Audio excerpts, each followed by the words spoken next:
Truc de ouf.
Comment ça marche?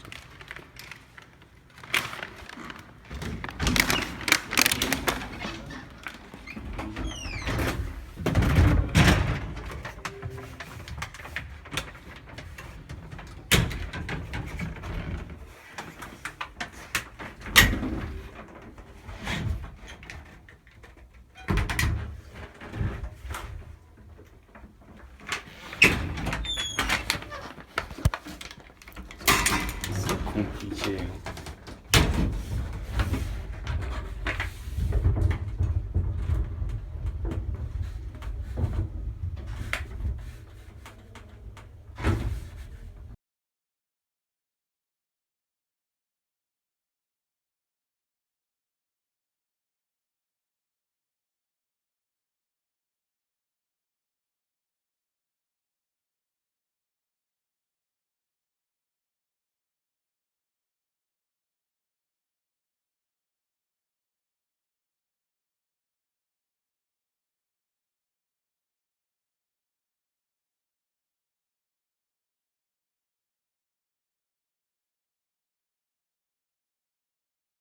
Intéressant de prendre son temps. Voilà. On va essayer de le faire. Comme Cannes, on a l'équipe au complète, on a Monsieur Albasser et on a les réalisateurs qui sont bien sûr qui sont mis au fond parce que généralement c'est comme ça que ça se fait. C'est-à-dire que pour les faire venir, ils vont se lever, ils vont venir ici dire deux mots avant de voir le film parce que c'est comme ça que ça se passe chez nous. Voilà, je le dis. Généralement, on allume, on éteint. C'est-à-dire qu'on présente le film. On se présente, on présente le film, on regarde le film, et ensuite, si le film plaît pas, les gens vous lancent. Et en fait, je me suis posé la question suivante, qu'est-ce qu'on allait faire en termes d'animation, d'événementiel, d'exposition temporaire, comment on allait rythmer le programme culturel, pédagogique, artistique de l'année. Et mon point d'appui, mon point de départ, ça a été Nice. Alors c'est une grande émotion pour moi de venir ici, parce que moi j'ai habité ici de 1999 à 2005, pendant 6 ans à Nice. Et j'habitais à côté du musée d'art naïf. Vous voyez, près de l'église Sainte-Hélène, ça s'appelait Fabron, c'est l'avenue de Fabron. Les idées de Jean Dubuffet. J'ai découvert Félix Joseph Crépin. Je suis allé visiter la collection d'art brut de Lausanne, le musée de la création Franche-Abec, la fabuloserie. Je me suis pris au jeu, ça m'a vachement intéressé. Comme un peu que ce soit bien calé, sinon ça va faire mal au poignet. Et donc voilà, on va commencer cette cartouche d'imprimante. Je ne dis pas qu'elle sera. Il y a beaucoup d'encre dedans, mais je ne sais pas combien de temps que je l'ai. Et 3 couleurs dedans. Il y a 3 couleurs, jaune, rouge et bleu. Alors, si on prend la grande ici qui a sur notre film, ou la petite, ça si on peut l'enlever déjà. Pas un pâté d'autruche, enfin après, il y a quelques longueurs à ce niveau-là, personnellement, je me répète. C'est ce que je pourrais reprocher s'il y avait un reproche à faire à ce film. Quel est l'avis d'Ichou, qui semble porte sur la technique et je trouve qu'on ne montre pas assez son œuvre. C'est vraiment dommage. Suffisamment d'œuvre. Voilà. Parce que la récupération, je veux dire, les artistes qui n'ont pas de fric ont tous utilisé. Oui, alors là, je ne suis pas d'accord avec toi. Moi, je trouvais vraiment fascinant la façon, comment il a peint ou fait avec lui. Moi, j'ai un tableau de lui et je jurais que ça n'était pas. Et maintenant, je vois comment il le fait. Moi, je trouve ça fascinant. Je trouve fascinant les vieux stylos, tout ce qu'il trouve sur la main. Je vais regarder mon tableau autrement. Après, j'ai vu ça, je trouve vraiment super. Et pour moi, le film, moi, j'ai aimé. Madame? Les gens vont pas aimer. Moi, j'aimerais remercier. C'est un grand artiste que j'ai beaucoup aimé depuis très longtemps. Ce qui me plaît beaucoup chez lui, c'est sa minutie. La façon dont il prend ça, calmement, tranquillement. C'est très beau. Le film est très beau. Tu fais partie de ta famille, je crois. Toi aussi, tu travailles lentement et longuement. Mamie? Jean? Non, moi j'ai un deuxième micro, ça permet de. Et toi, ça te permet d'avoir de pas faire Non, mais ça. je pense qu'on a dit le principal, donc c'est la technique, la récupération. Peut-être, oui, un manque d'œuvres. On aurait pu voir davantage d'œuvres plus longuement sur des plans fixes. La fin, le grand panneau que Guy propose est superbe. Tu devrais dire quelque chose. Il aurait été peut-être plus intéressant de voir des pièces en gros plan. On verra son exposition au Japon, de toute façon. Non. Puis par contre, Pierre a amené un classeur avec de nombreux dessins pour aller regarder, les consulter après si vous désirez. On va s'installer ici. Et qu'en penses-tu, Guéa? On pourra les installer ici et vous présenter les dessins. Oui, si tu veux. Tu peux y aller? Oui, et Philippe ne le dit pas, mais pour les gens qui disent, et moi aussi j'ai cette réaction, qu'on ne voit pas assez ce que je fais, mais le but des réalisateurs n'est pas ça. Eux devraient le dire, c'est qu'ils voulaient placer un artiste dans son milieu. Ils ne voulaient pas montrer son travail spécialement. Ils voulaient montrer comment Pierre Albertsen il vit. Quel est son contexte? C'est les gens à côté de lui. Et après, bon, le résultat, on va la faire, mais enfin, c'était pas l'enjeu du film. Le film était ailleurs. Et je crois que Philippe a d'autres films dans ce genre-là en route pour toujours l'artiste dans son environnement, dans sa vie de tous les jours. Et puis alors, on va quand même kiffer quelque chose, mais c'est, si j'ai bien compris, c'est pas ça l'important du film. Un réalisateur qui explique. Et là, je trouve que c'est très bien. On a la parole de Pierre, et moi, ça me suffit. On voit Pierre travailler, et moi, ça me suffit.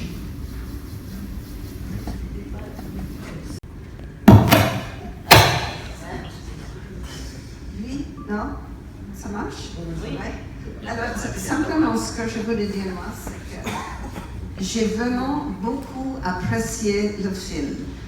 Comme collectionneur, vraiment, ça me donne, en ce qui concerne Pierre, un complet autre regard sur son œuvre et sur lui-même, que je ne connaissais pas du tout avant. Je trouve fascinant de voir comment il fait, fascinant son technique, ça m'a complètement ébloui. Et moi, je trouvais le film bien, vraiment. C'est tout ce que je voulais dire. Merci.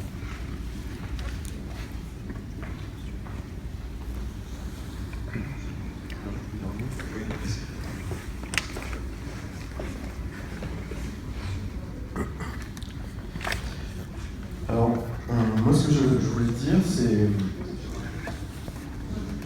Moi, quand j'ai rencontré Pierre à Marcilly, j'ai été fasciné par sa personnalité, par son charisme, par son humour, par son énergie, par la puissance qu'il dégage.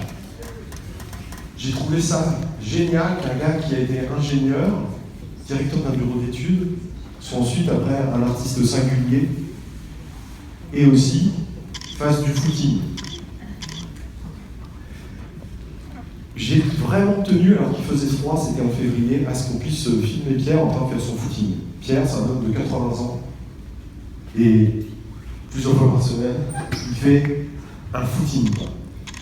Et avec Grégory, on a des goûts, avec Ivokios, on a des goûts musicaux communs. C'est pour ça qu'on a voulu mettre comme musique au début, on a voulu mettre du punk américain. Parce que, je sais pas pourquoi, mais quand j'ai vu Pierre, quand je l'ai entendu la première fois que j'ai fait un premier entretien avec prise de notes, je me suis dit, ce gars-là, c'est pas parce qu'il est né dans les années 30 qu'il n'est pas punk. Et j'ai trouvé qu'il y avait, avec ses jeans bleus et ses chaussettes rouges, ses petits cols en V, en coton, son apparence sage, d'enfant sage, il a un côté punk. Et un petit côté punk. C'est plus cher, mais Géa dit les cheveux, parce que c'est le taquin. Et ça m'a plu, ça, j'ai trouvé ça super, quoi. Donc en fait, j'ai essayé de capter cette énergie, de vouloir la restituer, et j'ai voulu capter ça. Ensuite, il y a un deuxième aspect que je voulais partager avec vous, c'est que Pierre et Géa, ce sont des personnes qui sont au centre d'un réseau. Vous savez, parfois on fait des schémas pour montrer Facebook, la logique de réseau entre les gens, entre des profils personnels sur Facebook. Géa, sa femme et Pierre, ils sont au centre d'un réseau considérable d'artistes, de collectionneurs, d'amis. Ils ont commencé comme ça avec l'art postal. Vous savez, la banane que Géa sort de la boîte aux lettres, c'est de l'art postal. Ils ont un réseau comme ça de gens, d'amis avec qui ils s'échangent des dessins, des petites astuces, des lettres. Vous savez, vous créez une œuvre artistique, un petit dessin, un petit quelque chose, une petite intention graphique, et vous la postez, et c'est un cadeau unique, une pièce unique, qui voyage comme ça par la poste, et qui est amicalement envoyé à des gens qui parfois habitent loin. Et ça, c'est très beau, c'est très mignon. C'est une amitié, ce sont des gestes d'amitié répétés, réguliers.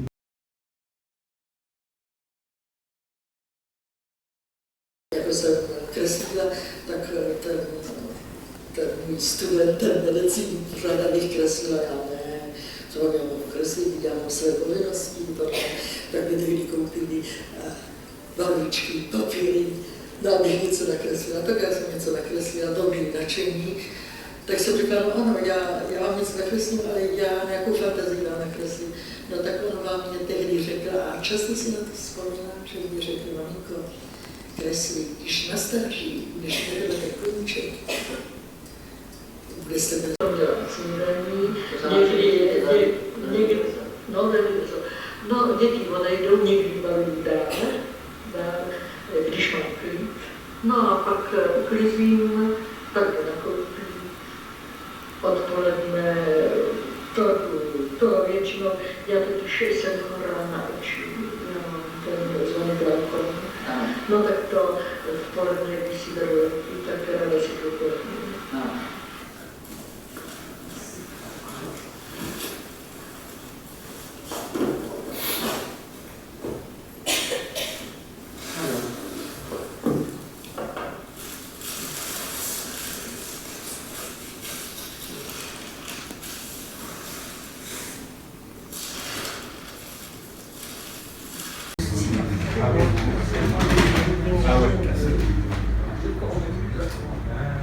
Alors c'est un rite.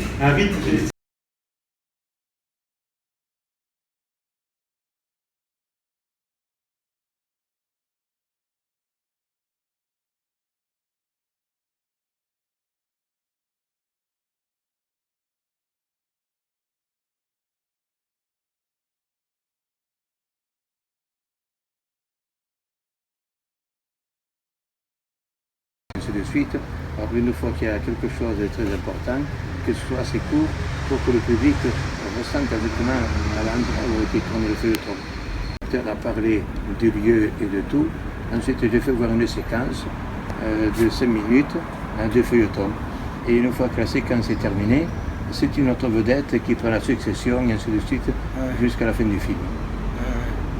Mais c'est pour dire que c'est toujours un film plutôt d'actualité ou d'interview. Bon, c'est ça qui me fatiguait. Et puis quand j'ai fait le Festival de Cannes, ça a été pareil là aussi.